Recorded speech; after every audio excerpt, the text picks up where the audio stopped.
it's just so mind blowing because in the last month I've had 4 clients get bloods done off Rom. 2 of them have been outrageous, and 2 of them have been utterly dog crap. And it's like, we know there's variance, but there can't be that much variance. And then these 2 guys that got tested coming out of, that literally walked out of a Turkish pharmacy where my growth did it, so we know it's real. They only got 36 and 38 millimole from 250 mg, where I would presume I would expect more than that. So yeah, it's weird.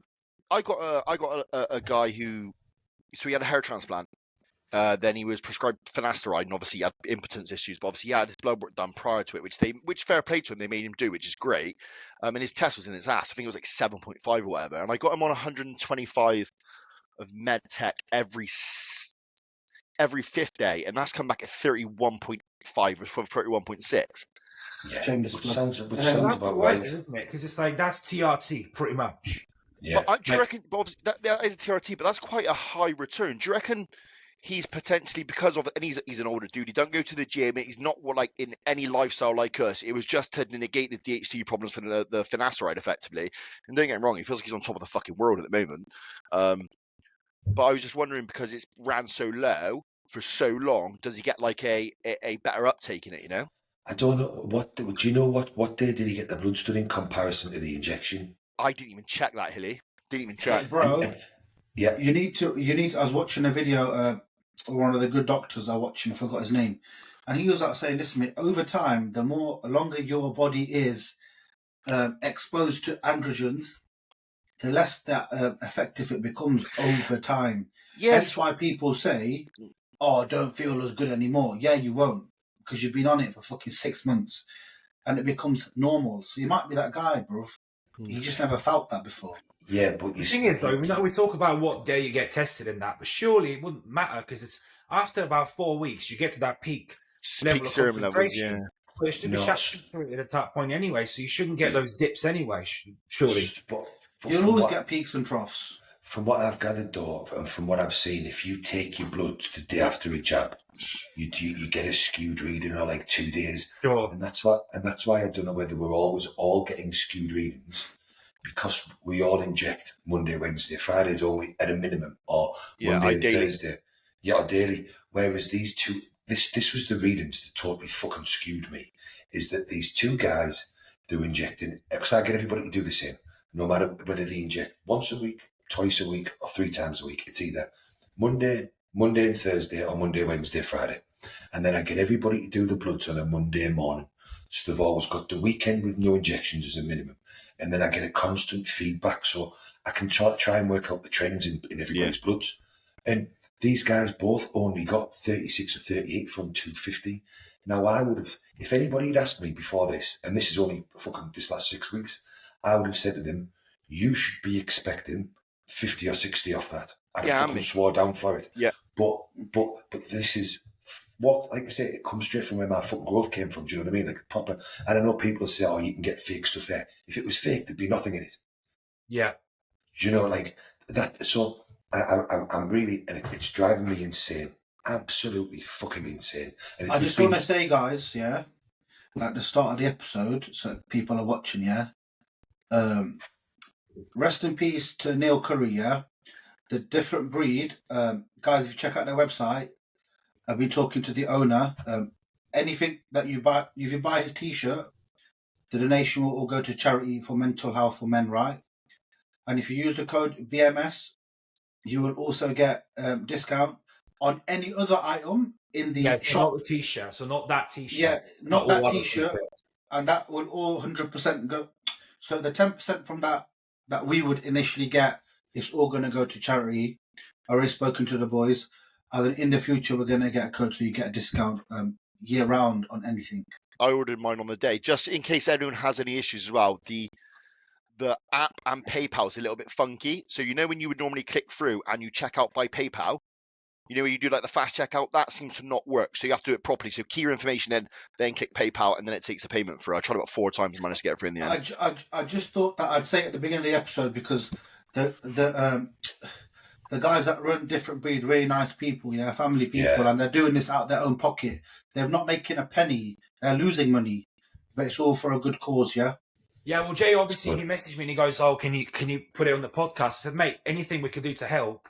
Yeah. So he said he'd chat to you as well. So, like you say, we all wear the t-shirts as well. We've all bought them ourselves as well. We all I kept buying them even before I was speaking to them, just because I like the stuff. So especially they're doing that, it's nice to do. So just go and get them. Mate, it's fast becoming one of my favourite t-shirts, that is. It reminds me, I used to buy these OG oversized Under Armour t-shirts. They're quite thin but quite stretchy, if that makes sense. They just wash awesome. They don't go out of shape or anything. They just hang. It's just nice supporting people that have a similar mindset to us lot. They're not greedy. They're not after money. They're just trying to do something for a nice cause. Do you know what I mean? God bless them. Yeah. What was I saying there? Yeah, so that's the only reading that skewed me, and it's fucking driving me insane. So I don't. And like I said, my bloods came back on 300 mg of raw test at about, I think it was 39 or 40. You froze there for a sec. Did I freeze? Yeah. Right, hang on. So I'm taking 300 mg of raw test, and that only came back at 39, I think, or 41. Now, I would have expected that to be higher, but then that would run in line with what they've seen, which is fucking driving me insane. But Hilly, generally, whenever you run any test, bro, it does come on a little bit off the lower side. Well, no, because my readings last year and on my blast were both in line with where you would expect them to be. So I don't fucking know. It's driving me insane. It's Buck Raw just flying around at the moment because it's so many labs. I fucking don't know. I have no idea. Bro, I don't think it's bunk rolls, bro. I honestly think, there's some, bro, the human body is so complicated. We just don't know everything, right? I think it's just the way we take the bloods. Yeah, that would make sense to me. But it's scientifically proven, though, isn't it? Androgen receptors do not downregulate. Like that's kind of the thing. It's almost like a myth that's what would happen, or you need to freshen up to a degree. That's like science put that to bed. Like they don't downregulate. Yeah. If anything, you create more androgen receptors so you can uptake more. All that happens as well. So if you get your bloods taken in, like say at 8 a.m.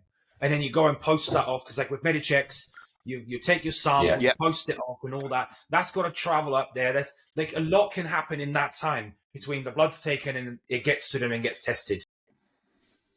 Go on, Riz. Yeah, I think you just got to accept, I'm at the point now where, listen, because the other day Hilly messaged me about Raw and I was about to lose my shit in the car. He was like, what's up? I goes, I'm pissed off, don't talk to me. I'm at the point now where I've just got to realise, if you feel good and your performance in the gym's good, just crack the fuck on. And I had to sit there. I thought, you know what, bro? I put 13 pounds on this year. And gear's fucking fine. It's just me losing my mind. Yeah, that's why I stopped checking for a long time. It was me and Jordan was sending everything to get fucking tested, and I was like, this is just fucking, it's depressing me. Absolutely depressing. Riz does believe there is a bottle of unicorn testosterone out there that is stronger than all, that is going to put 700 pounds in one time. He believes that I did. Listen, bro, that's called genotropin, and that does work, mate. Yeah. I've got I've got a proper moan for the week. I think we should do a weekly moan. Hit us with it. What you got? Has anybody else noticed this massive trend, right, in people bitching and moaning about doing fucking cardio and how hard it is on a morning? Mate, I'm seeing people, right, walking around fucking the streets or the parks, like going on about how exhausted they are and how tough it is and shit. And I'm like, are you being fucking serious here? Like, you're fucking out walking, fuck off. Like, it's not just me, is it? Are you seeing this as well, mate? Like, all the fucking time.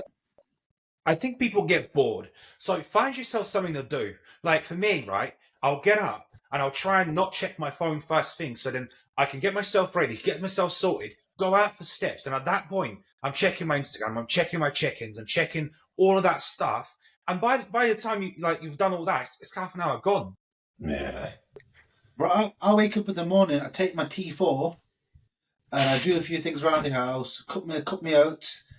Do you know what I mean? Do a bit of steps, clean up. I've done about 2,000 steps. I'm like, yeah, all right, I'll have a shower and I'll have brekkie now. That's what I do. Well, the mad thing is when the fuck do steps become cardio? It's the lowest form of impact of cardio. If you're struggling to do 10k steps a day, you've got something fucking wrong with you. Either you're overtraining or you're under-eating. Like, if you are unable to, or you're hanging out your ass and doing steps and moaning about it. No, but bro, real honest on a level, yeah. If you're working a desk job, yeah, bro, doing 8k steps, yeah, is a lot, bro. It's hard work. You're working a full desk job, 9 to 5, And you're not counting your cardio in the morning of steps. Yeah, but I don't. I managed to do it still. I do my cardio separately on a bike in the morning. To get 10,000 steps done. Like, let's say I tell you from like you're like 0 steps now. How long is it going to take you to get to 10,000 steps? It takes me about an hour of walking. Yeah, it takes me 3 25-ish minute walks. Like, and that's what I do. So I'll do meal 1, meal 2, walk, come in, do another 2 hours work, eat another meal, walk, and then after the gym, walk in the evening. So it takes me 3 25-minute walks. 10K? Yeah. About an hour is like that's what it is. Like, if you go out for like, that's why I get. You might have got some shit watches.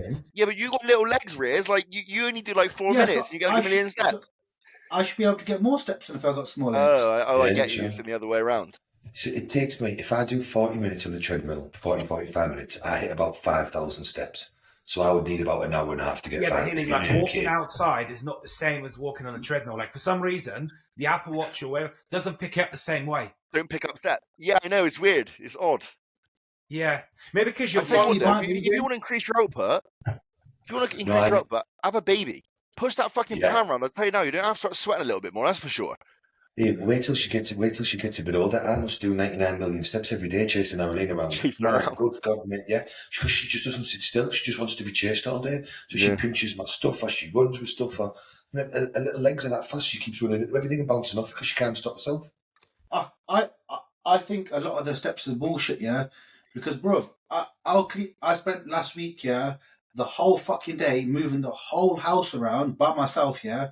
Went to the tip, cleaned this, cleaned that, cleaned everything.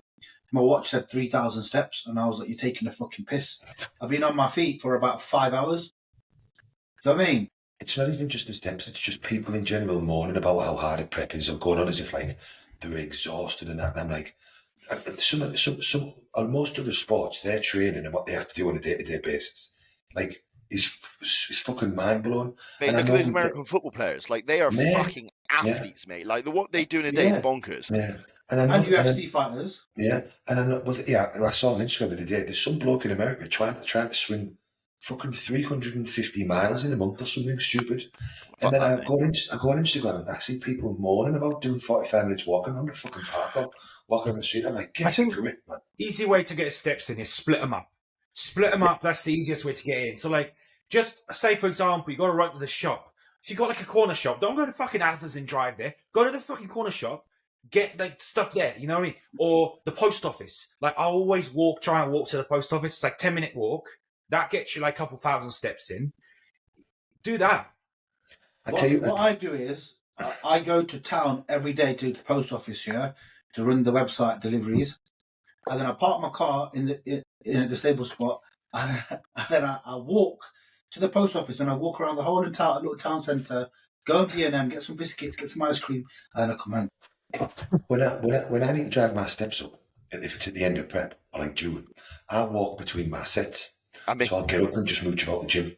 Fucking done. You're telling you like how I do about 4,000 steps in the gym, and you're like, "What the fuck, you mental?" I'm like, I'll literally, like, purposely, like, walk around the gym, or like leave my phone, like, let's say in one end, and walk over to the other end to do my set, and then I'll walk back. Yeah, I used to strap my Apple Watch to the tongue of my shoe because I couldn't have it on my wrist, obviously, when I was training. And every single set, I would just do, like, walk for 5-10 minutes just to get a breather. But do you know what, bro? I think the step thing's good, but I think the general thing is just activity level. People literally just sit. Going out walking's great. 3 times fit for fucking 20 minutes if you just come home and sit back down again. I don't think you can get pilled. And I know there is anomalies like John Jewett, I get that, but he's been inside out a million times in his life. But I don't think you can get truly pilled just from doing steps. Like, I truly believe you need, like, some sort of level of intense cardio to really get the sticky bits off, you know? The mad thing is, though, with people prepping, I don't know, it's just because I haven't prepped this year, but you all have my permission. If I prep next, and I start sounding like a fucking basket pick case on Instagram, take my fucking phone off me, man. Like, some of these blokes, they literally, I watch their mental health, like, just degrade over the last 6 weeks of their prep. They just turn into lunatics. The only time I started losing it in the prep was actually after the prep, bro. But my food was higher. And I was like, yo, I need to wrap this shit up, mate. Yeah, you were boring. We didn't get any Rants for a long time. Bruv, Hilly was like, what? He was messaging me like, "Are you all right?" I go, "Listen, bro, my appetite's not here, mate, and I'm starting to get pissed off." But I realised what I did, bro, in the whole prep. Yeah, them last 2 or 3 weeks, I was battered. Yeah, and my Martin was upping my food, dropping my cardio, but I kept fucking doing shit around the house. Yeah, doing this, doing that, cleaning that. Deal's like, "You've lost the fucking plot." She goes, "You're changing shit for no reason." I changed the whole bedroom. You know what I mean? I tell you what when you people can't forget sleep, though. when you're like exhausted and you're tired, but you can't No. sleep. You're just restless. You're up at 3 a.m. in the morning. You're like, what do I fucking do? So you just find shit to do Bro, around the house. I was the opposite. I was the opposite, bro. I said to Hilly, this whole prep, I've slept. I've slept 9 hours, 10 hours, bro. I was sleeping the whole prep. I couldn't sleep post prep because I was just felt fucked. And I think I was so tired, I couldn't even be asked to make the fucking food, bro. But I clocked what it was. I was taking my Daffodil every day, 200 mg to keep me fucking going, yeah? Taking my Daffodil. Top of that, I was taking Rimadex. On top of that, I was taking fucking this, taking that, fucking tamoxifen, raloxifene, all this shit, bro. No test 10 days out. I didn't pin the test about 40 days later. I was fucking rock bottom. Yeah. I tell you, the other thing is what people forget with steps is you very much have to think about who's doing it right. So, like, Ronnie Coleman or Jay Cutler fucking doing an incline walk on a treadmill or out walking, their heart rate will probably be as high as mine, fucking kicking it on a cross trainer, do you know what I mean? So, like, for some people, steps is fine, but then for the rest of us, I agree with Deck. I think that you do need a period of cardio where you are pushing it a bit higher, which is why I usually now give people a goal heart rate of where it will be, and it's not super high, but it's like, you know, 110 to 120 or 115 to 125, depending on what they need to do and where I want them. I will stipulate a heart rate so I know people aren't just having a casual walk where they're almost going fucking backwards. What I do is for clients, I say, listen, on your morning walk, I want you to hit 4,000 steps in your half an hour. And then I'm like, right, next week, 4,500. And that way they keep progressing the steps as well. I like it. I like getting a good sweat on in the morning. It sets me up for the day. I really fucking do the Tour de France on my little bike. Yeah, Martin's pulled all of my cardio because I'm so active at the moment. But I'm actually going to put some back in tomorrow morning, bro. I just like it. I like jumping on the bike. AJ always wanted my heart rate at 130 beats per minute. And I fucking hated him for it at first. Hated him for it. But now I actually prefer having, like Dex said, some harder cardio in there all of the time. And I feel better for it. Yeah. And the last little thing as well I can't stand, I don't know, I think me and you were about this before, Dick. Lads on Instagram, do you know when they're doing a story with one of those filters on that girls put on that looks like they're wearing makeup? The makeup one. Mate, I must have unfollowed about 6 or 7 people last fucking week from doing that, man. It's fucking horrendous. Who was that? I think we should cover the best one, yeah? You got lads, yeah? Listen, people can call me a shit bodybuilder, call me whatever, yeah?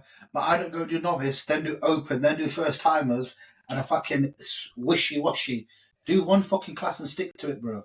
I swear I've seen guys do novice, then do open the next day, then go back to novice. What are you? They've been overalls in open, then gone back to novice in different federations. Like, I don't get what the rules are like. Bro. But then an overall in open and then do back-to-back novice shows afterwards as well. I don't understand. I don't get why novice is even there. Yeah. I tell you what, right? So in my eyes, once you've done open, right, you are an open bodybuilder, so you should not be allowed to move back to novice first. And when I've looked at some of the ruling, PCA's ruling states once you have competed as an open competitor, you are not a novice, right? And the other thing is, there may be places that you can manipulate the rules for this. But if you're actually a sportsman or sportswoman, and if you've got any sort of anything about you or your value, how other people look at you, you wouldn't do that shit because everybody's looking at you like you're a little fucking bitch. If you go and compete as an open competitor, right, then you are an open competitor. If you then dip back down to a novice, not only are you a little bitch, but you're taking away potentially a placing from an actual real novice. Yeah. I think it's fucking insane, me. I don't know where, like, it used to be, like, I did first timers and then I did classic, and this is like a decade ago, this or whatnot. So I never did anything but Mr. again after that because my opinion was I'd done a first timers, I'd then gone and done a normal classic show, which is an open show. So then I went straight to Masters. And at the end of the day, you only want to be competing with the best. So why do you want to try and manipulate things to be a little fucking... I just don't get it. I can't get it wrong at all. My favourite bit is when the novice class is more stacked than the open class is, and then they get absolutely smoked anyway. It's my favourite bit. I love it.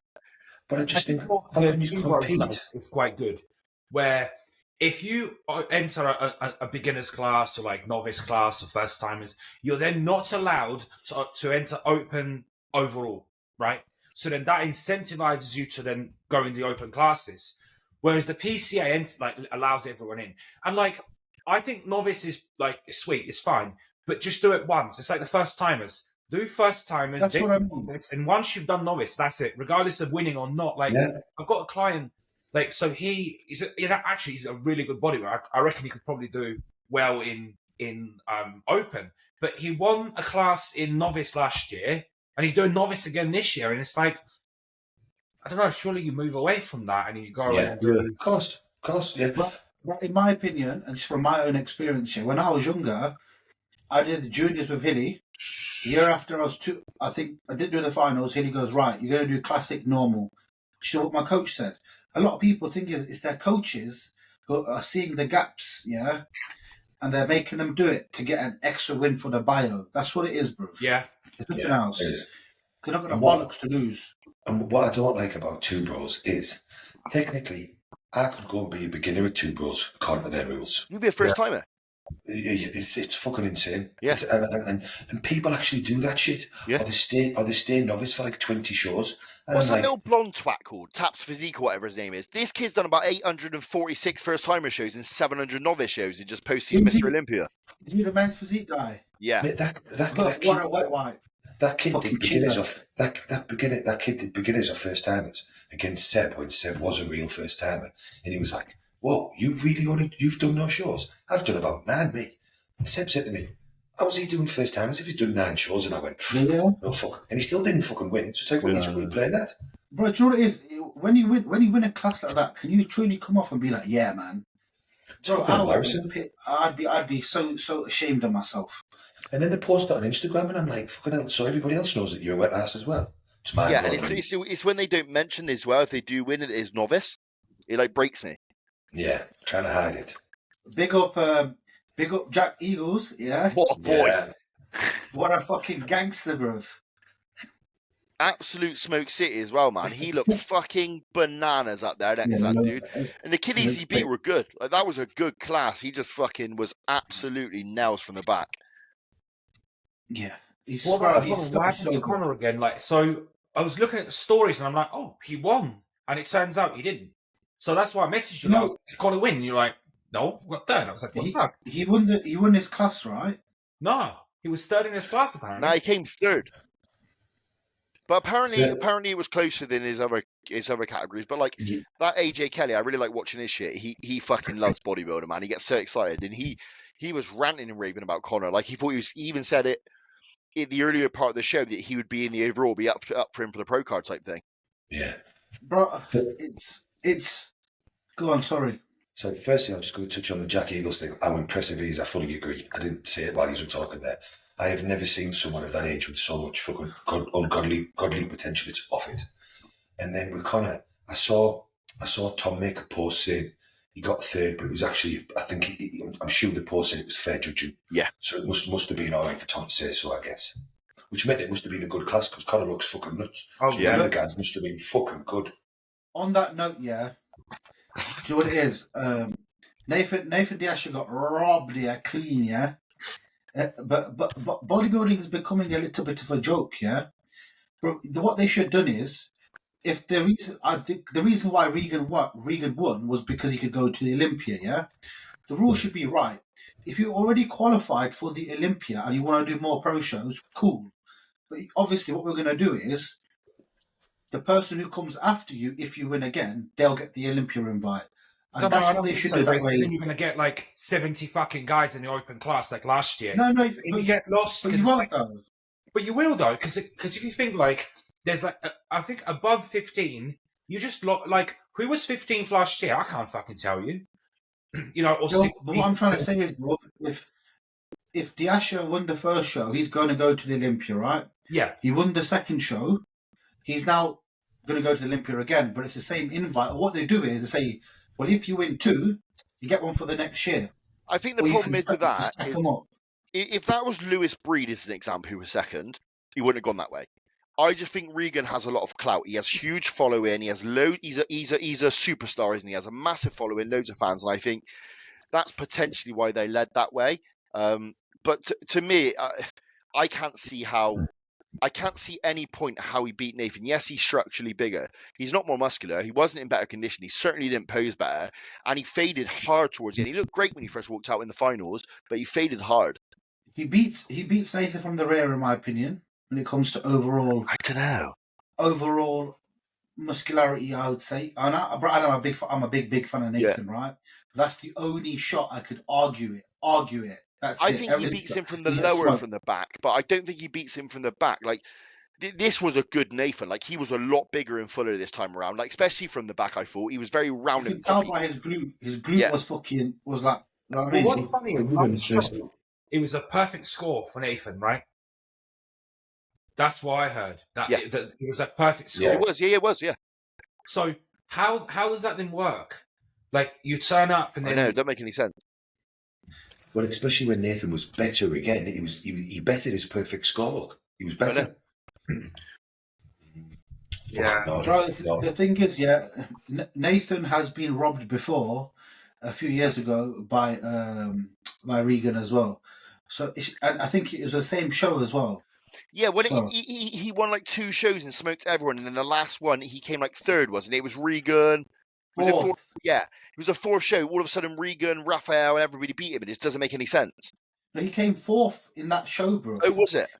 Yeah, but do you know what? People were saying, "Oh, Nathan's not got sportsmanship." Do you know what, bro? When you get robbed, you should be allowed to say what you want. Because if politics don't matter, you should be allowed your opinion. Because end of the day, if federations judge you on their opinion, then you're allowed to give your opinion back. Exactly. Yeah, especially on a sport that's subjective. There's no sportsmanship. There can't be. Because you can't necessarily agree with their subjective opinion.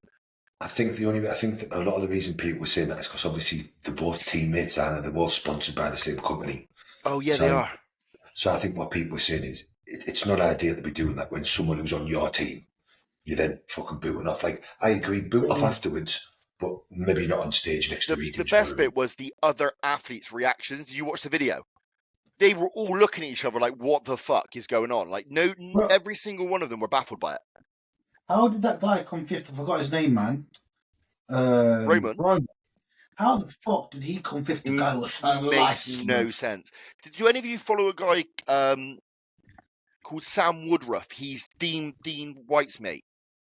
Yes. Mate, he posted a story up of like on an angle of Roman in real life to that screen. You have no fucking idea how built that cunt is. Like, he doesn't even look real. It's like an anatomy chart. He literally he's made of granite.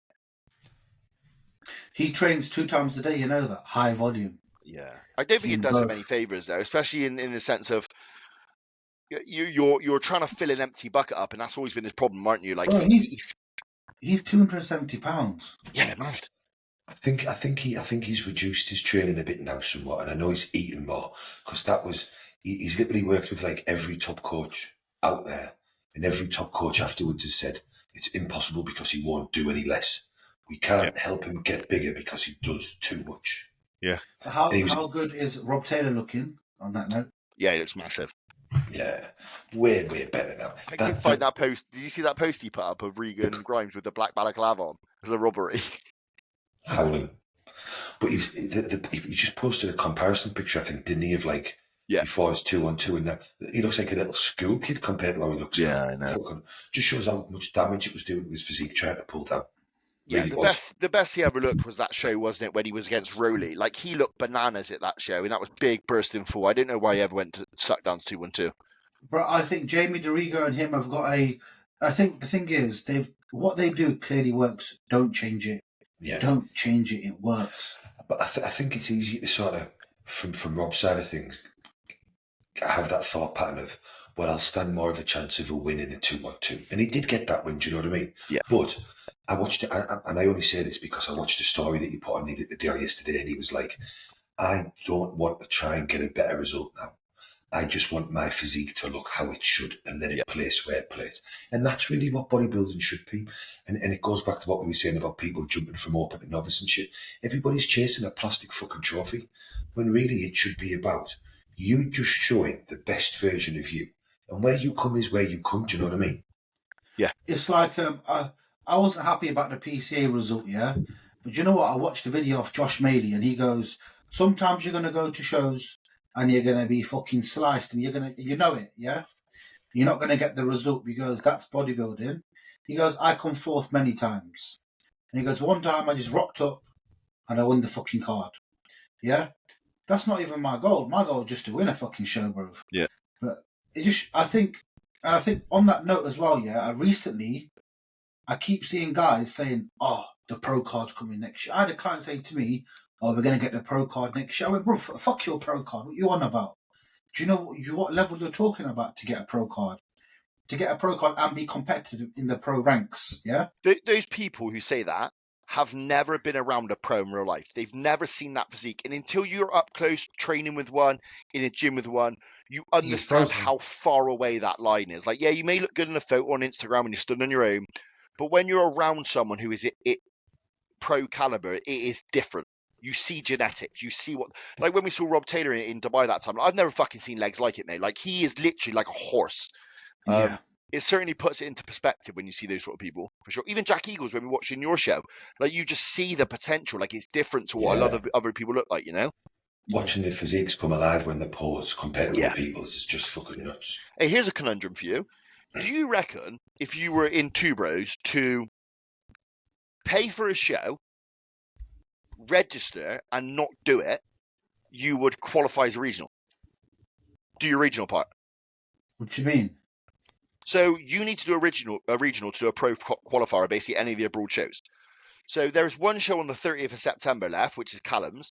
Could I pay for it, register, not do the show, and then that's my regional done, and then fuck off elsewhere to do a show? You just go, I'm guessing if you turn up, register on the day. Yeah. I'll walk in backstage and just not come on the stage, fuck off. Sorry, bro, I did $800 million diazide, I'm fucked. Yeah. I reckon you'd still get you. I don't think anybody would sell because what they do is they just go in. I don't even reckon them pro shows check the fucking register, to be honest. No. But if they did, it would show that you registered for a show. Exactly, and turned up. So I can't see how it wouldn't work. You'd have to cut this bit out of the podcast just in case anybody presses you. You know I said that to Jack. I was like, I can't email Two Bros and ask them because it sounds fake. But I was just trying to see what everyone thought. Why would you want to turn up though? Why would you want to not go to the show?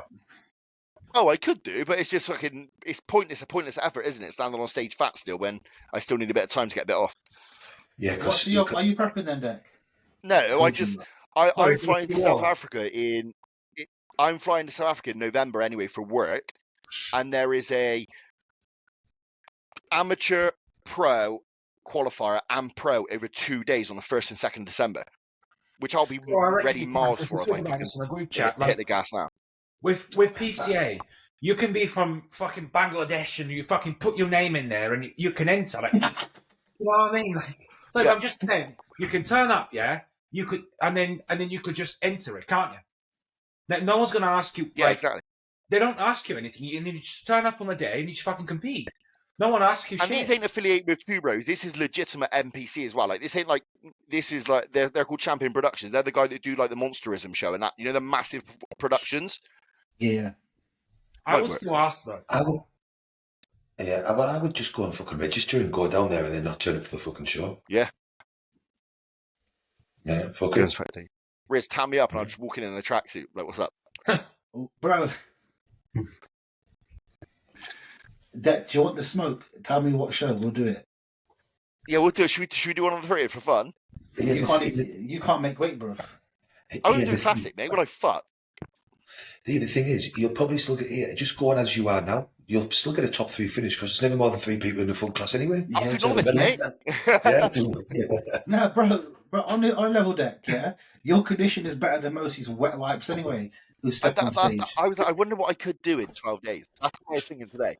I'll post you some DMP tomorrow. Yeah, just go nuts. Just like some of the shows like recently, they've been fucking stacked. There been like 7-8 people in that class. That PCA show on the weekend was bonkers. The standard across all classes was phenomenal. It was really good. Yeah. But I think towards the end of the year, the shows are always harder. Yeah. The standard from, like, in my opinion, from August to October, all them shows before the finals are fucking stacked. It's always been like that. It's why when I did UKBFF years and years ago, I picked the Leeds qualifying because I think it was either the last or the second last qualifier before the finals. And it was always the busiest shows because not many people want to diet twice. Like, because if you think, like when I've done one in May and June, you have to prep January, February, March, April, May, right? And then you've got maybe like a 6-week lull spot. And then you've got to go again for the finals. So you're on prep all fucking year. You've got to pay for all your drugs. You've got to miss out on all them social occasions. I've done it. I've literally done a show in April or May, and then the finals in October. I couldn't think of anything worse. Yeah. It's a long year. I managed to squeeze 2 Ibiza trips in a 4-week period, and then I get back on fucking prep. Fuck that. It's a long time with drugs, and it's a lot of money as well. Because people, that's one thing that I think people take into account a lot more now than they potentially did like a few years back. Yeah, now like, the money factor is probably. You know how much is to enter the show in South Africa? How much? £25. No. £25 full tan and extra tan as well. So super dark. So they'll do 3 coats for you. It's £25. 300 grand. You need NPC registration too. I've already got that. So, you got that? Yeah. Brilliant. Yeah, £25 compared to fucking 250 quid in Spain. Mate, the photos are £700, so that's what 1,050, about £35. The show that I did here, it was 50 quid for NPC membership. It was 125 to do the show, and then it was about 50 quid for tan. All that still cheap. It comes to about 250 quid. There was an Asian guy in Riz's show. I think he did every fucking class, mate. I'd hate to think how much money it cost him that day, and he lost all of them.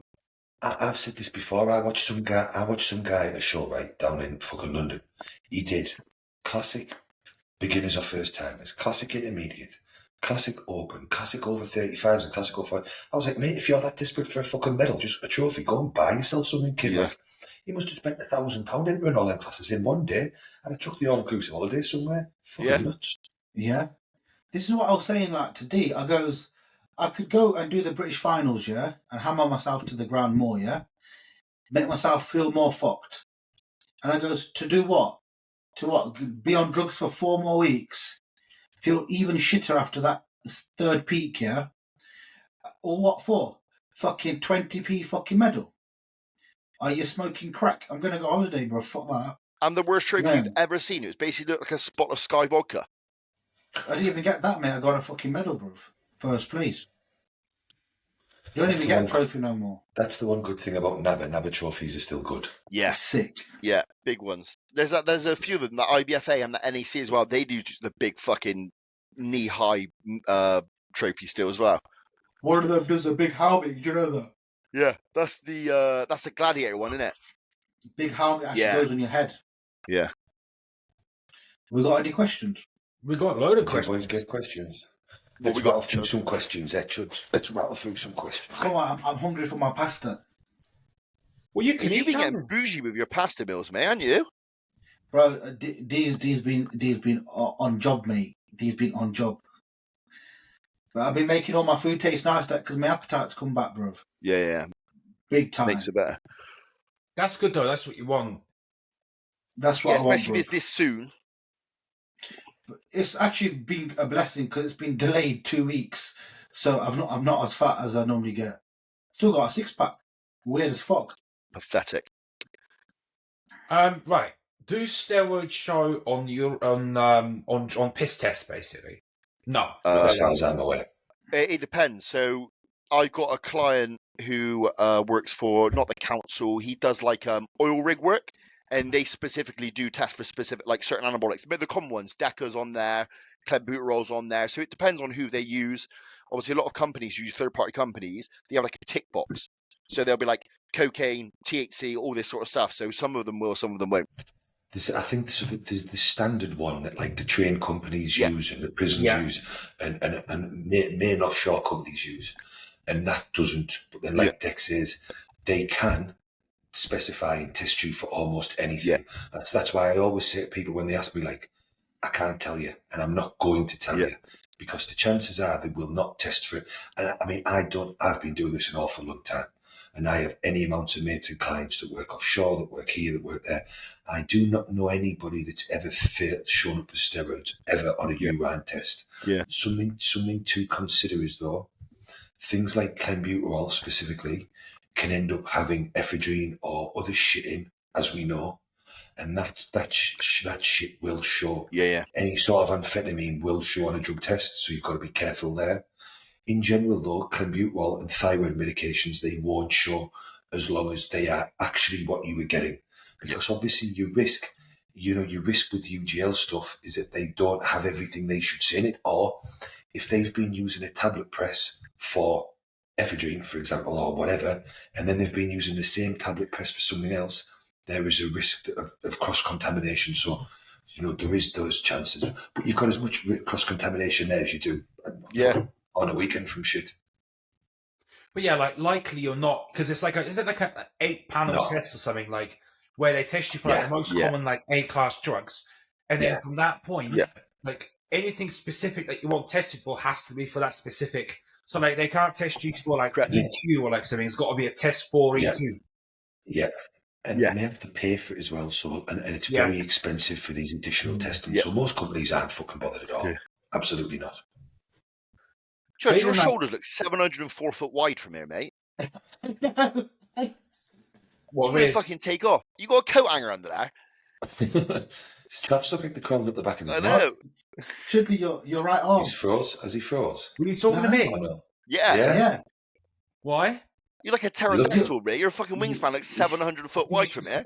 It's a big jump. It's a big jumper. I tell you what, though, last night, because like I said to you, I hadn't done a shot in like 10 days. So I took a 2 mil shot all in one go, jabbed in my fucking delt, got a massive fucking golf ball in my fucking delt. Mate, my mate's mum does like the aesthetic stuff. Yeah, so like the fillers in her face and stuff. She gave me these little pins like this big, but they're fat. Mate, they're a dream. So they're really they're not like in a normal packet either. They come in these like little weird little plastic caps that you screw in and then pop the cap off. But they're literally this big, but they're really thick, so the oil just flies straight through them. They're a dream. But they're nice and short. Yeah, tiny, like the size of an instant head. Yeah, they sound good. Next question, like 7/8 or something. I'm not sure. I'll have a look at them and then I'll let you know. But they're awesome to use. I love them.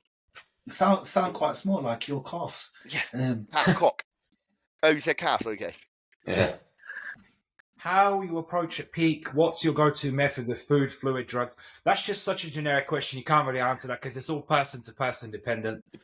Someone's just asked that on Jordan's forum as well, and it's the most impossible question to answer. It's unbelievable. It's different for every class, every person. What's your skin type like? Are you black? I do favour a fill in spill though. Generically, that's I like to fill spill and then dry off. That's how I would favour to do things. I think fill in spill is best for 99% of people. Honest truth. I do think that depends though as well. So, for example, last weekend I had this client doing the PCA show, and I said to him, like, because he's planning to do 3 shows, so I said to him, look, that first show, it's just for us to get you on stage, get you posing, get you back into the swing of things. So we can't fill in spill him because if we did that, he would just end up spill.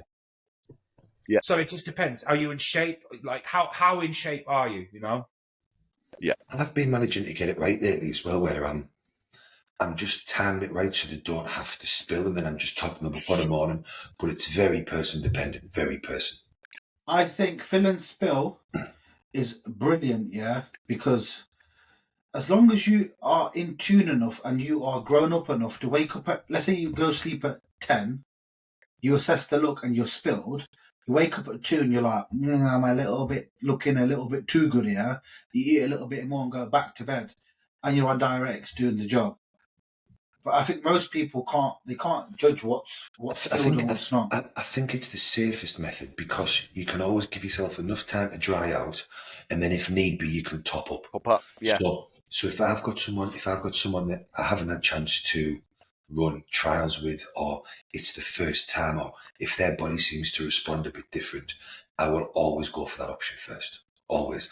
Or a very, very safe option for people that may be prepping themselves and they haven't done it before is simply just to use a linear approach and just start upping your carbs from Monday, add 50 or add 100 grams on the Monday, assess how you look. If you look a bit better, add another 100 grams. If you look a bit better, add another 100 the next day. If you don't, pull 100 back and just cruise in like that. Yep. Very, very safe. Because there are people that like to, just do it for themselves. And in that instance, always err on the side of caution. I've put it in the group to use. I've had 2 or 3 people. One was a very, very, very high level bodybuilder competing in Spain or somewhere. I remember these guys messaging me on a Friday night before the show. What do you think I should do now? And I'm like, you're a fucking mad kid. Do you think I am Harry Potter? Yeah. Do you think I am Harry Potter? Take a Lasix, bro, for all that kid. Oh, am I going to get fucking hell?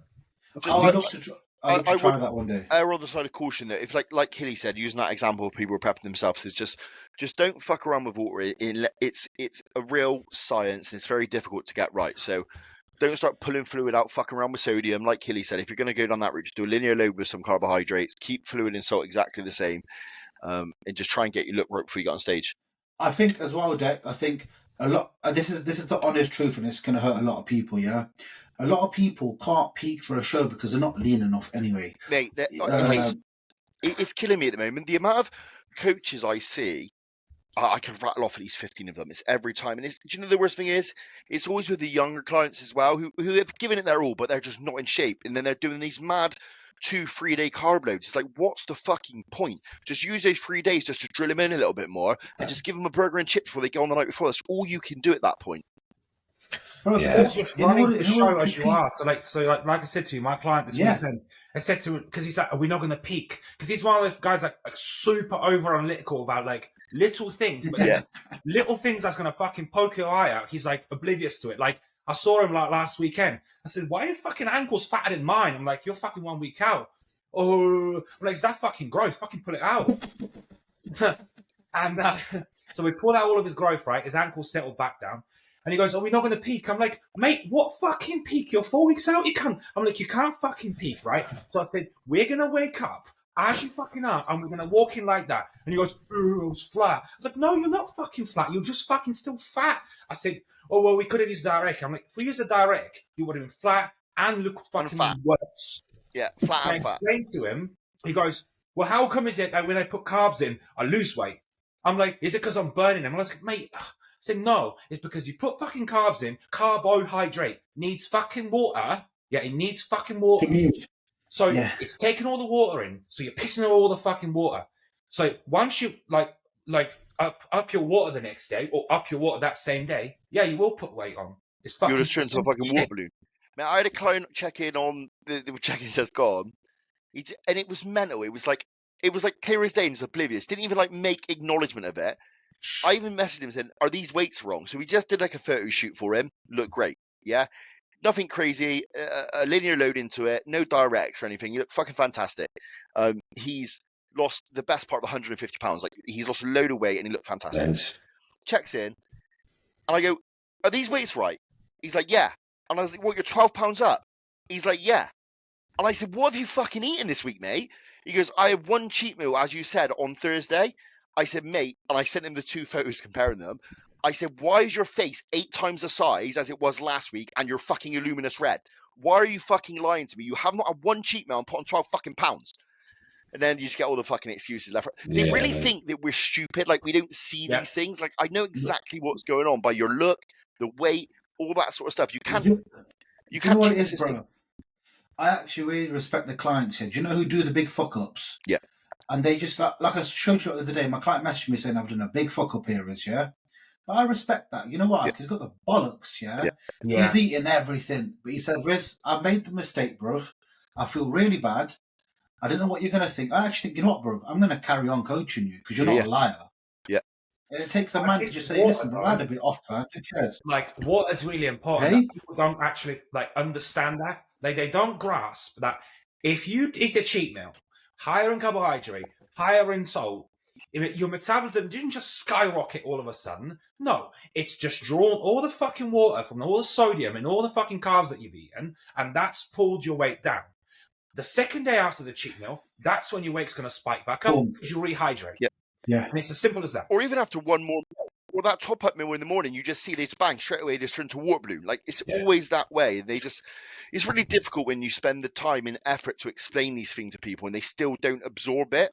And they're always the ones that kind of think they know what they're doing, and it's the most ludicrous process in the world. It's diuretics as well. Like, I was having this chat about diuretics. I'm like, look, if you're going to use diuretics, you have to be full before you put the diuretic in. Because once your water's out, once it pulls all your water out, you can eat 1 million grams of carbohydrate. You ain't getting full. No. Next question. Right, that's for Deck. How much Lantis is Deck on? How much? 746 IUs a day. Huh? 746 IUs a day. No, my high day, I only run on my high day at the moment. It's like 30 IUs. We even did 20 on the last one. I pulled it down this weekend, didn't I? That might make sense why I didn't increase as much body weight as I normally do. I normally get like 4 or 5 pounds. But yeah, not 20 IUs on a high day. By the way, guys, when I post stuff about how good Lantis is, like people who are watching this, like I am joking. Like nobody's actually running 100 IUs of Lantis a day. Even the spastics of the industry, like Sam Meads, nobody's actually taking the piss of Lantis and running it stupidly high. Hey, I did 75 IU the other week as a one-off. Any good? Nah. AJ had me do it, and I was like, "Fucking hell, here we go." I'm out here. But it was my very last high day of this very last cruise thing. Yeah. So he put 75 IU in with meal 1, which is way more than I've ever took. And then it was the usual 6 before and 10 after a fast. To be honest, I didn't notice any difference in terms of how I felt. He was like, "Please watch your blood glucose all day. Please be careful with this." But those days are 1,200 grams. Those days were 1,200 grams of carbs. Yeah. And so I have to eat every 2.5 hours to get them in. So there's no real, and because I've been getting hypos anyway, I know which meals need to be closer together. Yeah. So I was fine on but it was on a leg day, mate, and I kid you not, the pump in my legs was absolutely fucking nuts. But there was no real change in weight the next day. So I didn't see, like the food was the same as it was the week before on 45, the week before on 35, the week before on 25. He seemed to taper it up each week over 5 weeks for whatever reason. But I didn't see this whole extra boost in fullness. I didn't see a whole, the pump was nuts, but the pump had been nuts the week before anyway. So there wasn't anything noticeably. I was a bit disappointed, to be honest. I honestly think Lantis is the one of the best compounds without doubt. Lantis growth hormone, to me, those two together were the pinnacle of changing how my physique looked. Just from an aesthetic standpoint, just in holding fullness, a little bit more pop in my physique, a bit more of a 3D look to my physique. Those two changed the game for me drastically. Caveat that with once you've got muscle. Once you're like Deck size, then yeah.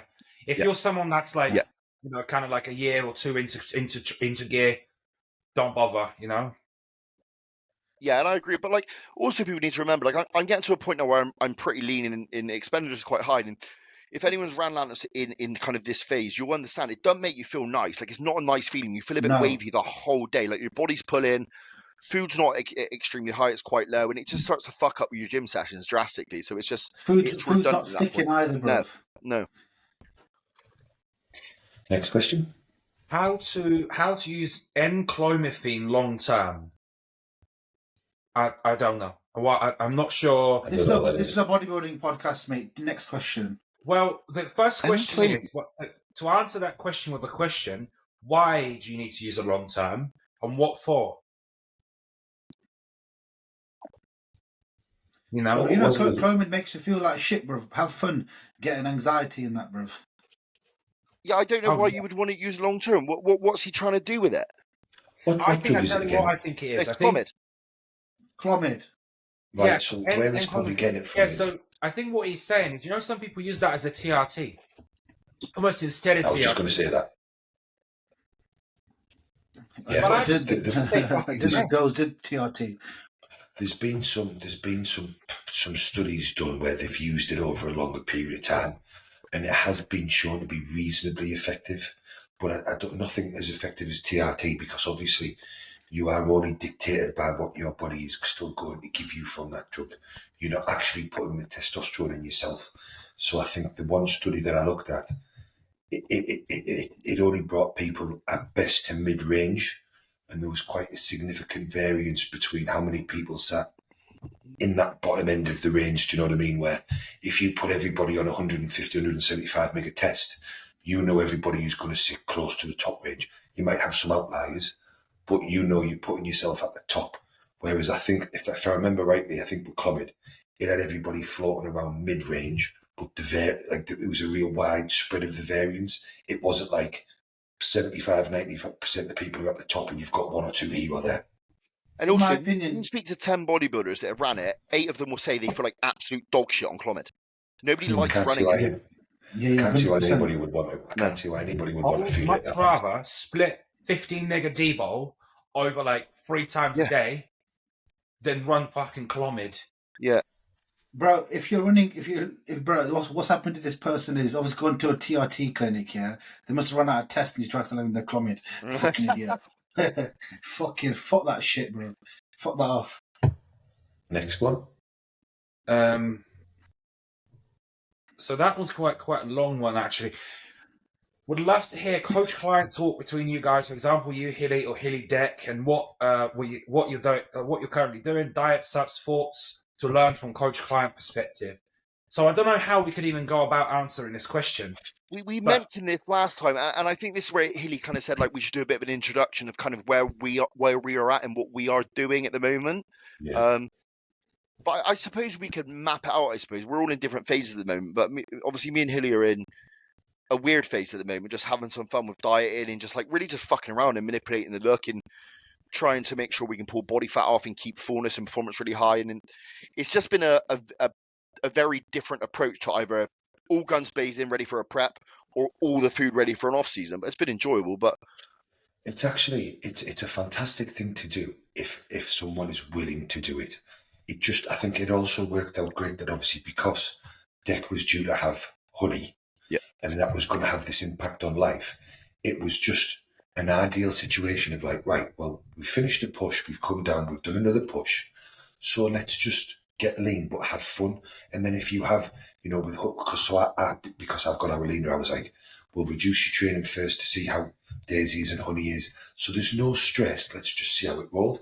And I think that brought more enjoyment to the phase we were doing. So we've just rolled with the enjoyment. So like, Deck was still at a festival last week. That week, was it last week? Before that week?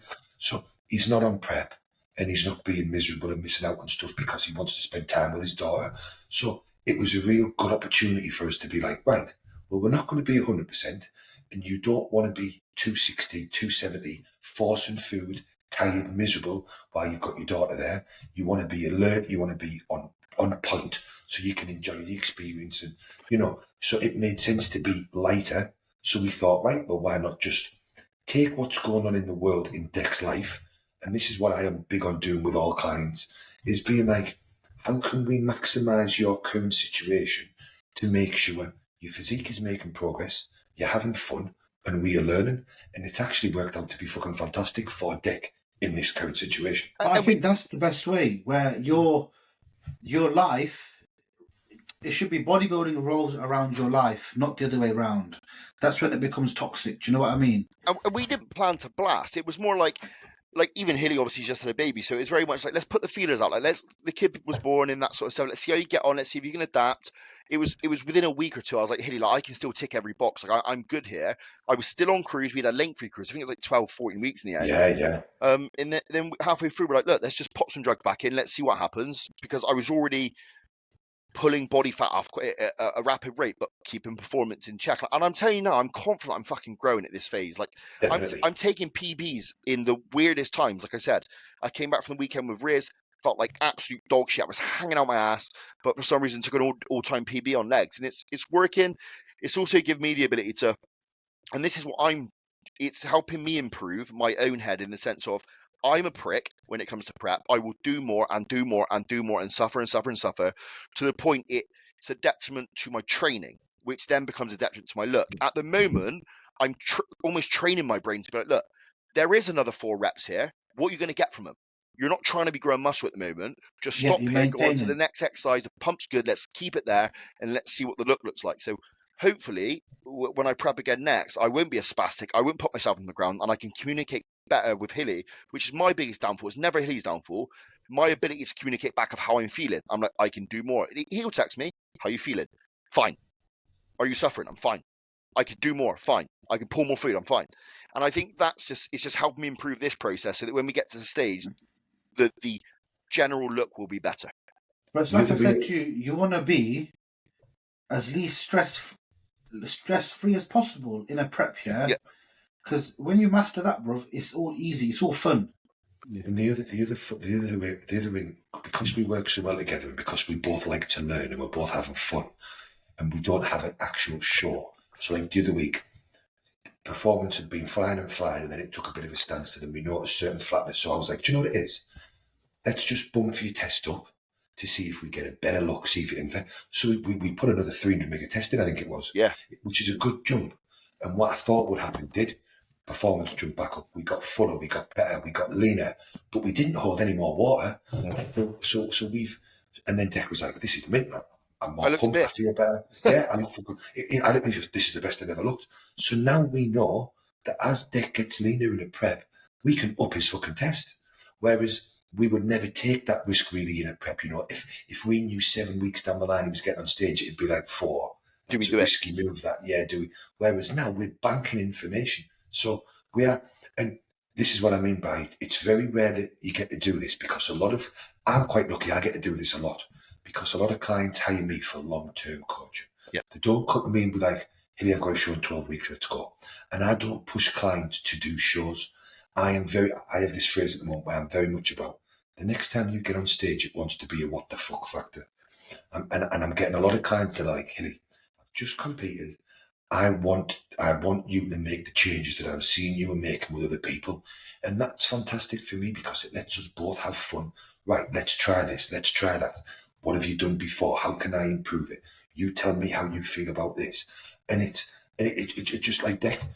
Every check-in now is like, this is the best I've looked. This is like, and we're still having fun and he still feels fucking great. And he's still spending loads of time with his daughter as well, which is like, how many wins can you get in one fucking box? Do you know what I mean? Yeah, and look, I know it sounds really silly, but that was the big thing for me. Just so people understand like my mindset with it. Like, it wasn't about being a fat bastard, but like, it was to the point where I just wanted it outlined to Hilly that like, if we have a really bad day with Honey, I want to be able to sit down with a bird, get a pizza, put my feet up, and just tell him that I've had a pizza. I wouldn't lie to him, but I haven't had to do it once because everything's worked like clockwork.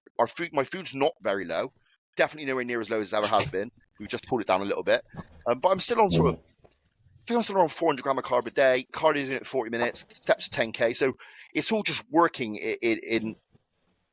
It's working as it needs to be at the moment, and I think what I'd like to do from here, which we'll probably discuss with Hilly at a later date, will just be probably stay a bit closer to this condition, keep digging in a little bit, get into a decent shape, maybe put some food back into over the Christmas period, and then I'll prep Q1 of 2024 and then just go bananas for a couple of shows. And like we created the setup, not out of what we thought would work best, but right, I said to Dick, what we're going to roll with is we're going to have a free meal followed by a high day because we know that boosts his performance, and then that gives him an opportunity to do social stuff, have that food, and he knows it's coming, so he can plan stuff with the baby. And it's so key that you work these things in, especially if you're not in prep. Because then you're happier, so then your performance is better, your mood's better, your missus is better, or your partner's better. Like if and I think this is a part like Riz is saying there. If you are in a very good place in life, your training and your physique will thrive. If you're miserable and your bird's giving you grief and then you're having to work through relationship problems, or if everything else is off, you will fucking look off. There's no doubt about that in my mind. This is what I'm saying. Like this last prep, the prep that I've just done now. Like normally with Hilly, I'd be like, right, I'm gonna do cardio better hard. I'll do more than he's saying. Yeah, I was like, yeah, Mark, I did 40 minutes. Mark was like, yeah, cool, we're dropping weight, keep it the same. I was like, my heart rate's not over 90. He goes, I don't care, you're dropping weight, carry on. And that was it. I was like, yeah, fuck it, cool. And in the end, bro, I've become so fucking recluse to everything. I weren't even checking blood glucose. I weren't tracking anything. I just, you know what I mean, putting a jam on a rice cake as I wanted to, eating the bastard. Yeah. It's stress-free, bro. It's been normally when I can't chance. Go on. No, you go. Say, like, you find a lot, like, sometimes when we're not, like, you either got to be dieting or you got to be, like, you know, if you either got to be dieting or you're, like, pushing up. If you're, like, maintaining, you're almost like, oh, I'm wasting my time. You know, we get into that mindset. Yeah. When in reality, sometimes it's fine to do that. It's okay to do that. You know, it's not... I think that was the thing for me. Like, I've got enough muscle now where I'm happy with the way that I look. So it's more like don't get me wrong, I've always said I want to be a freak, but like, I've got enough muscle now where I'm happy with every pose. I've got no gaps in each of my poses, if that makes sense. And that's kind of what I've been working towards. So I'm now in a position where I can kind of put a little bit more focus on my weak areas and watch what they're doing when I'm flattened out.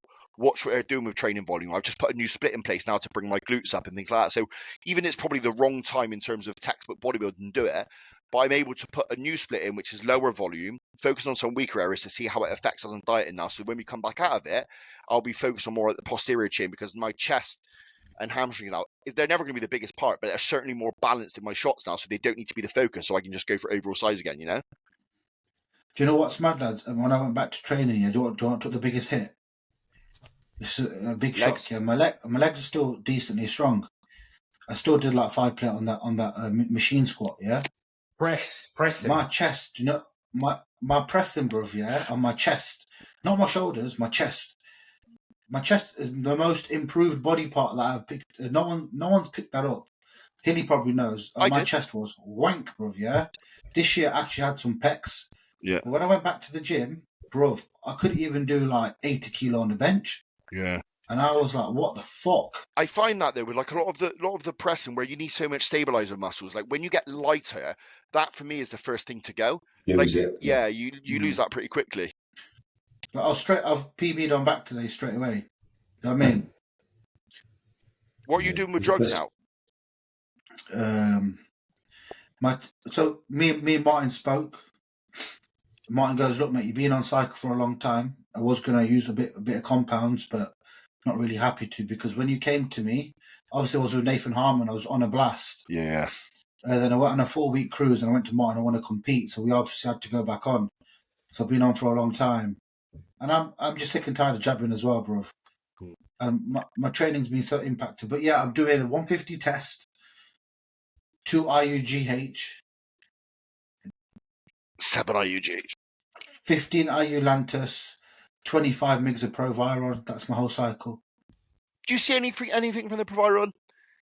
I got a load of it in very recently for pretty cheap, and I put it in. Me and Hilly, I just didn't really see anything from it at all. Like, no additional hardness, like no changes in like mood, how I was feeling, sex drive. I just didn't really feel anything. Like if you take 100 or 150, and you're like, then you probably will, but maybe a bit of sex drive. But when you're taking enough tests, like I don't taking 25 megs, yeah. Yeah, I think that's fun. It's only real benefit. It's only real benefit for me. There's a slight bit of E2 control from it potentially, but I've tested my bloods and it directly improves your free testosterone from what I've seen. So for me, if you're looking at running lower doses, or if you're in a prep where your doses are down or your tests are down, using Proviron can help you have more free testosterone. So then you've got more of the gear you're taking to utilize, so to speak. But for a lot of people, the amount that a normal person might pay for it, what you get back from it is just not worth it. I much prefer people to just take Masteron. You get exactly the same benefits. I'm just at the point now, Deck, in my life, bro, where I just do as Martin says, bro. Yeah. I'm disputing that. The lads who chatted to me the weekend at the Nottinghamshire go, Riz, what did you do on the prep? I goes, whatever Martin said, I did it. Yeah. I go, I did it, probably did a little bit more. I wouldn't have it any other way. Like, because I don't care. I just, whatever he does drug wise, I just do it. I'm like, yeah, cool. Yeah. Another question before we knock off points? What Chudley? I was watching a podcast with Ryan. What you're doing now then? I know you mentioned that you're having a little bit of downtime because your hair transplant and... I'm obviously off to Turkey on the 2nd to get my hair transplant done. And I'm literally just taking a break off. But do you know what's mad, right? Literally, Hilly will tell you, I'm taking like 250 tests. Well, I've obviously taken a little bit more now because we found out that test is a little bit underdosed or like whatever, or just to obviously, because it came back at 15, so we're like, we want it slightly higher. But mate, I honestly haven't trained in about 3 weeks, which is the first time I've ever done that. I've never done that in my life. Not in the gym at all? No, mate. I've not been to the gym whatsoever. I haven't stepped into the fucking gym. I've never done that before. But oddly enough, is this a delayed effect from the negative of the show? Do you think? So. I think. I just tried. I know that feeling. it hit me so hard to the point where I tried pretty much everything I could do, like change the training, change my diet, change my split, volume, low volume, high volume, like change gyms, change the fucking training partner. Nothing would work. I'll be clock watching in the gym. I said to Hilly, and he's like, look, just take some time off, right? As long as it takes. Oddly enough, I'm still like 115 kilos. Like I weigh myself all the time.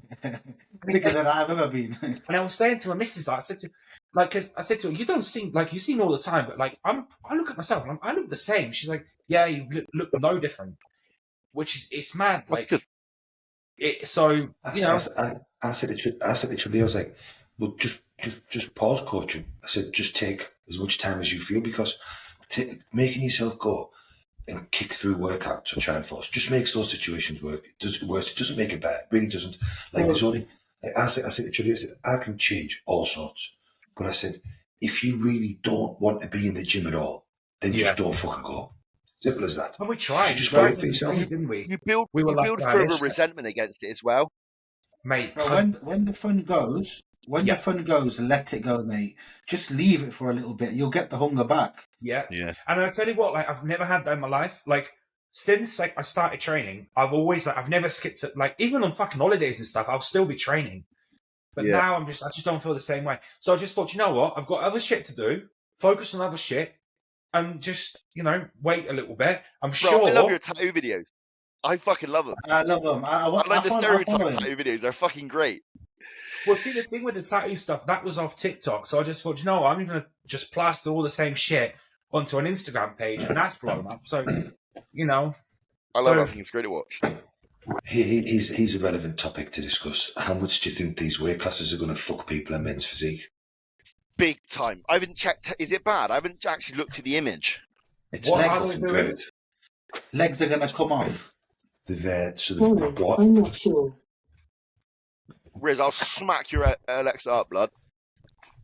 Hey, boys, do you want to know what happened to me today? Go on then. I was licked by a person with Down syndrome. Oh, no, I fucking shit you not. So imagine this. So I'm walking Honey. What do you mean? I'll tell you. I'm walking Honey, right, down the lane, and there's already a woman behind me with a baby that I passed because she was super fucking slow. So I'm in this like one person lane. Yeah, and I can see this dude walking up, and he ain't right. He's doing like a fucking little hobble. You're in the car. You're walking. No, I'm walking Honey in a pushchair, right? He's doing this fucking little hobble, and he looks up, and I see he's got Down syndrome. He's on his own. He's got no carrier with him. So I'm like, "You're right, bud." I was like, "You go through," and he like does some like weird thing, and he like licks his lips, and then he says, "Hello, Your Highness," and I went, "You're right, mate," and I'm trying not to laugh. So he says, "Hello, Your Highness," again. He comes really close to me. I'm like, "I'm going to chin this cunt if he comes any closer," and he says, "Can I shake your hand?" Right? So I hold my hand out. So he says, "Hello, Your Highness." He turns my hand round and he licks the top of my palm. Mate, I was in so much shock, I was pissing myself laughing. I looked back to the woman, she's in fucking hysterics as well, and he just waddled off afterwards. I've never been licked by a Down syndrome person before, now I have. You can't even start on them cunts because they're fucking strong. Like that. Apparently, people with Down syndrome are like the strongest people on earth. They don't feel pain in it, bro. Mate, I'm not going to say what I was going to say, but yeah, I've experienced it. I've been punched by a person with Down syndrome. But when I was a teenager, I was there's a place called the Downs up there, it's a big field, and a man was walking with, and I'm quite a friendly person. He was walking with his carer, holding his hand, and I said, "Hello, mate, how was your day?" sort of thing, and he's just gone whack, just hit me straight in the head, and it was like a sledgehammer hit me. I didn't react, I didn't beat him up or anything. I just kind of like, "Oh, that really hurt," and then waddled on. But yeah, I was licked by a Down syndrome person today. It was fucking weird.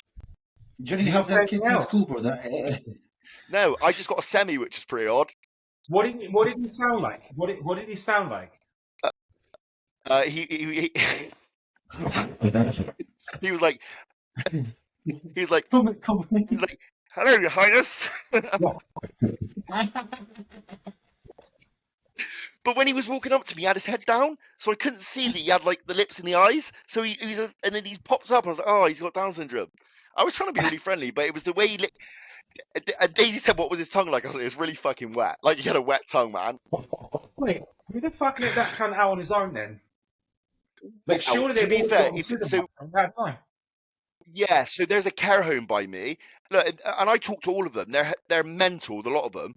But like there's a girl who goes in the corner and she just stands and watches traffic. and I just wave at her all the time, like she's mental. But I'm assuming he's got out the care home and just fucking wandered off. Yeah, God bless the people, man. They have it so difficult, man. Yeah, it's fucking mad. It's funny though. Mental. I know. The weight cap, so it's £10 below the classic weight cap deck. £10 below the classic. £10? Yeah. Fucking hell. Yeah, so what does that make Seb can be then? Seb's just talking about it there. He's going to be in the thingy group. I think Seb said he can be. Let me look. Surely they best get to do the disabled class, isn't it, bro? Is there a difference between amateur and pro then, Hilly? So the pros are £10 below the pro classic weight cap? So they haven't brought one in for the amateur yet. All they're doing is they're just doing it for the pros, which doesn't make any sense because that means loads of people that turn pro and get the card are already over the limit. Yeah, they're fucked. I think what they'll do is they'll run that for a year straight. They're going to see that people are going to drop off in interest of men's physique because a lot of competitors are going to drop off. And also the people watching it, because now what they like is the fact that they look fucking massive. If they start looking back by how they looked in like 2015, 2016, no one's going to give a fuck. They're just going to look like skinny little cunts. So they'll bump the fucking weight. But what about the other way, Chuds? Think about it from the other side. What about the other side? Obviously, we're seeing Open is clearly going towards a more of aesthetic look nowadays, aren't they? They're very trying to channel that. What if this is to drive? Because some of those guys, as much as I hate the class, those people in that class are the fucking genetic elite. The way they look, their hair, their muscle bellies, everything, yeah? What happens if you remove the category in totality? What you start seeing is those fucking freaks in Open. If they can carry that amount of muscle up top and build their legs up, you are going to see some very, very aesthetic big dudes.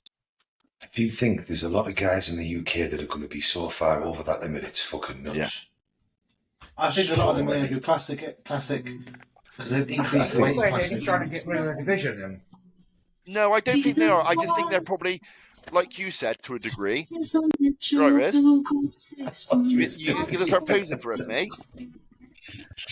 I think what they're trying to do is I do think they're trying to scale the size of what men's physique. It is getting a joke, isn't it? Like some of these guys are like 260 pounds, 250 pounds with no legs. Like, do you know what I mean? So they're just trying to scale it back, I think, to go, not necessarily, well, I think Ryan Terry is the perfect example.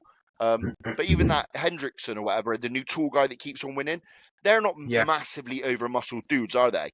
I think they're trying to go towards that physique rather than these. Like a lot of the European dudes are fucking jacked, aren't they? The jacked. They're a load of them are tall. The ones that are like winning, they're quite tall guys. But bro, men's physique was bought in to bring that mainstream crowd into bodybuilding. Yeah.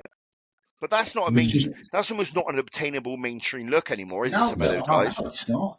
Well, they're just way too big. They're way too big. Here, I've got some of the numbers here, so hang on. Up to and including 5'8", £172. Up to and including 5'10", £177. Fuck me, man. Up to and including 6'1". Oh no, hang on, I'm reading. Sorry, ignore me. I'm reading the centimetres here. Ignore me. I'm fucked up there. So, 5'10", £202. 5'11", £209. 6 foot, £217. 6'1", £224. They're gonna struggle. Yeah. No, I just think that, you know what's honestly going to happen? The loop directs are going to come out. We're going to see some absolutely mental weight drops, yeah? They're going to be doing UFC weight cuts, bruv, yeah? There's not enough time for it, though, Riz. They'll do it. You reckon? They'll do it. 5'10", my height is £202. That's mental, isn't it? 5'9" is £194. Yeah, but if you've not got legs, that takes out a lot of that, the bulk of that weight. Yeah, true. What's his name? Is it Aaron Banks or something? The guy that won. I think he's got the physique they're going towards, which is like it sounds like a Jack Swimmer. He's very streamlined, but that Brian Hendrickson, he's like a small bodybuilder, isn't he? They're two very different physiques, and he's beaten multiple times now. I think it's a good idea because, like you said, for one, it'll then force people to move classes, and for two, it takes away because a lot of the guys I see, right, especially in amateur, They don't even fucking look anything like men's physique. They just don't. Loads of them they don't Aaron look like. Banks is 6 foot and he is 230 pounds, it says. 200, yeah. Well, he's up shit creek now because he's only allowed to be £217. What's the guy called with like the fucking Olympia standard back? Andre Ferguson. He's another good one. But Deck, honestly, bro, you would be surprised, bro, yeah, the amount of mans that are going to use Lasix, bro, and pull off 10, 12 pounds overnight. Trust but me. that's going to hurt the look, though, is. But, bro, you know that Jeremy Potvin? Like that Jeremy Potvin, apparently he's only like 150 pounds, 170 pounds or something. He's small. Yeah, but he's 1'3" in real life. Find out how big and tall he is. Find out how big. Okay, so that Andre, he's a muscular dude, I would say. So he's 5'9" and 195 pounds. So he's only allowed to be 184. And he's that's mad, man. That's fucked up. Jeremy Potvin, let's see. I don't like that guy's physique, that Jeremy Potvin. It's fucking weird. I think his physique is odd. I do. I think he looks good. He's got like massive arms. If he was taller, mate, that would be fucking mental. I feel like he's got severe gyno hidden by really well chest development. Does that mean? I think he's got like I don't know. He's got that like weird shaped chest, but a massive chest. I love his physique, but he has a very funny shaped chest without a shadow of a doubt. But I do like his physique. So he is 5'6", 185 pounds. But I don't know if that's on stage or. Well, he's only allowed to be 177. That's not too bad. You take off £8 overnight. Boxer's shape 153. Yeah, so he's fucking. That's nuts. Wait, do you know what I would do to those guys in a scrap? I'd fucking maul them. They're literally like the size of 8-year-olds. £150. And that's how he fucking looks. That's mental. Yeah, he's. But bro, it just shows you, bro, innit? Some guys have got them hollow bones, bro. No way, nothing. I don't think it's that. I think when you see them in person, they look tiny. Yeah. Because look here. Especially when they got clothes on. Look in that picture here, yeah?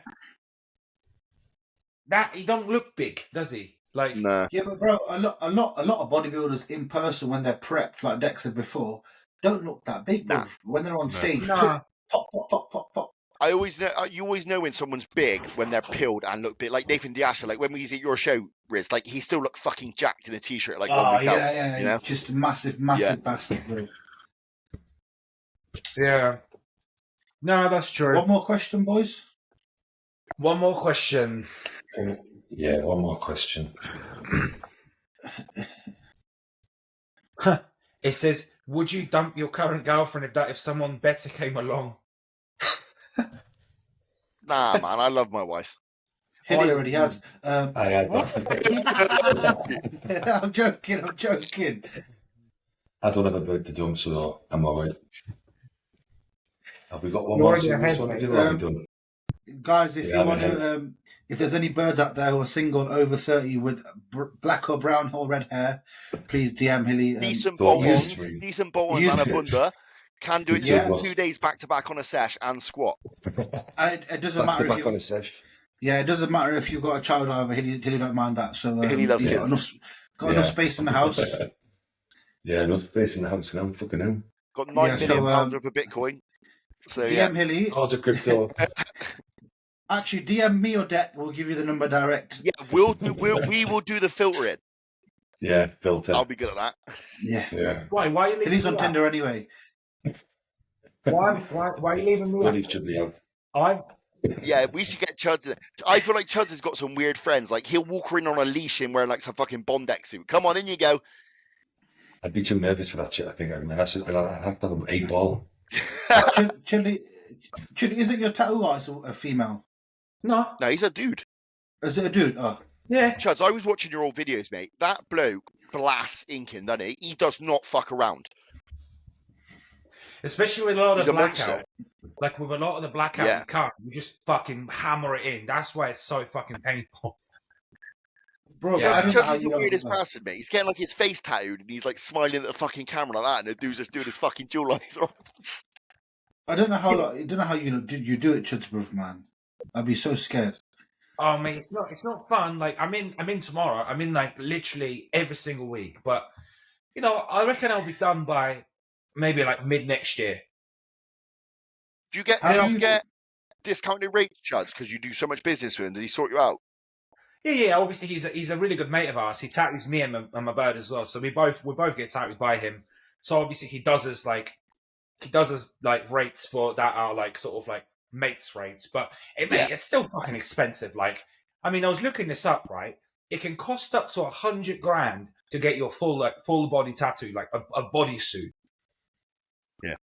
You see these new guys in Dubai? This anesthesia thing. I know, mate. It's so impressive, man. They put them fully under. They put them under anesthetic completely out cold, and then they have 5 tattooists will go like back to back and just nail a full back piece or a leg piece. Some guy had his back of his neck to his ankles, all done completely asleep. Yeah, see the couple is things that illegal? bother me. Now, the few things that will bother me about this: one, I don't want 5 different artists working on me because they've all got different style, right? They all tattoo different way. And if I'm having my back tattooed, let's say if you get one artist do your chest and one do your back, that's fine. But every tattooist has a different method, so it's gonna look off. And fucking healing that's like a massive fucking injury.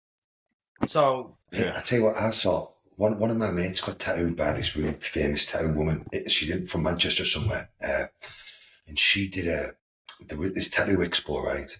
And she designed this back piece for this guy, and I think it was 4 tattoo artists did his back at the same time while he was awake all day. Yeah, I was like, mate, and the video was mega, and the piece they did was unbelievable, right? And I mean unbelievable.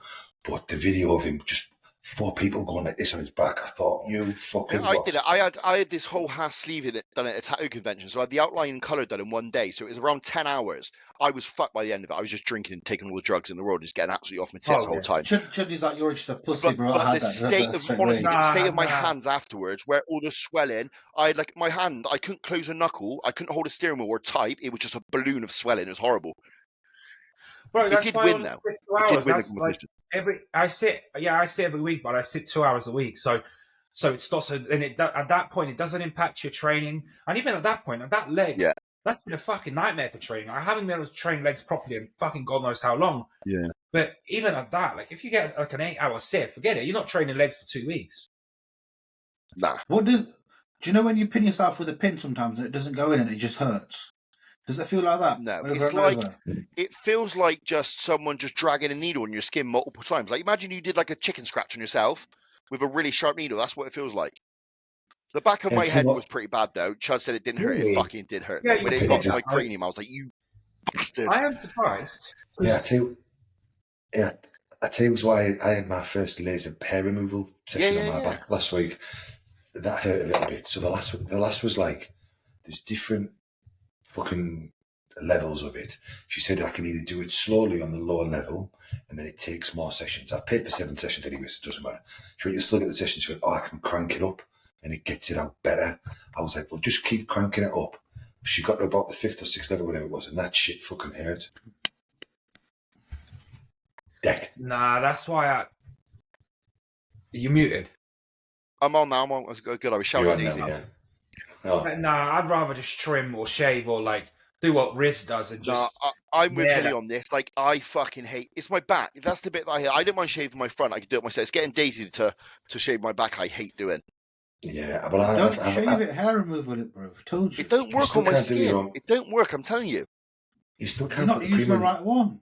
You still can't put the cream on your own back anyway. I've had to go and ask my poor mum to shave my back. Can't be doing that anymore. Listen, hair removal cream, yeah. Hilly, listen, mate. I told you, get Aralina, Pericles. Here's a pocket one. Chris, send me which one you use. I'll show you like right now. It's the girl's pink Veet one I use for sensitive skin. I've used it for like a decade. It's fucking perfect. And what I do is, right, so one big tube for £8 will do my whole upper body, like all the front arms, shoulders, armpits, and it'll do my quads and hams. And then I just put exfoliating gloves on, leave it for about 8 minutes, get in the shower, and it just comes, mate. It's fucking unbelievable. It's beautiful. You leave it on for 8 minutes? Yeah. I'll give it a go. I'll try it. I've tried it before and it just doesn't seem to take it off. It's like, maybe I'm just not leaving it on long enough. I don't know. I mean, you didn't leave it on for long enough. Yeah, the hair's I've got to never be quite tried it, neat. so I don't know. These, I bought 10 boxes because that purple one that I use is going out of stock, I think, yeah? The one that I use is called Nair for Tough Hair, yeah? Bro, that one, I fucking bad boy, bro. 8 minutes, yeah? So D does all of my back, and then I get all of it and just put it everywhere. Bro, I wait about, by the time I've done all of my legs and all my front, D comes and scrapes it off my back, jump in the shower, get the exfoliating glove, and it just rinses off, bro. It's wicked. I even Best tried to buy the of it, black man one because I thought I might be like 1% African, which is why I wasn't working on my white hair, but it didn't work. You're probably not leaving it on long enough. Yeah, I think you that's need the to case, you need to use the tough hair one, bro. It's so good. I'll get some. I'll order some. Try it. Should we do one more If you leave it question? on- Yeah. One more question. One more question. I'm starving. Now I'm starving here, like. Is 5 AU a day too much on a growth? Oh.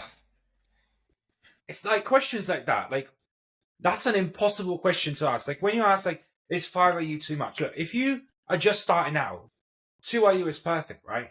But if you've been running 5 AU and you want to crank it up a bit, then no. It's like, who the fuck asks these fucking questions? It's like... Yeah. With growth hormone, though, just do what you can afford as much as possible because you'll look sick. Yeah, recommended that's Glen dose. Again, another fucking dumb question. You start Start at 40, titrate up as and when it's needed. Yeah, start low. In general, I don't have anybody really go any higher than 120 micrograms full stop, and that's in the prep.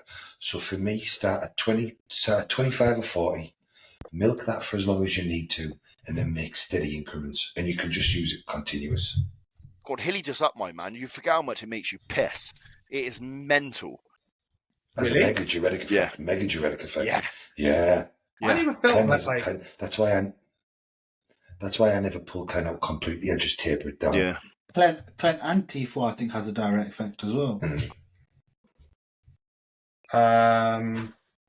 Mate, they're all fucking retarded questions. Will you run TRT for life after you finish competing? Yeah, TRT. Yes. Yeah. For all of us, right? I'll probably be doing test and primo my whole life. Yeah. What, and primo? Yeah, even when I'm not in the gym, just to be like fucking jacked. I say this to people, this is the best description I use to people, right?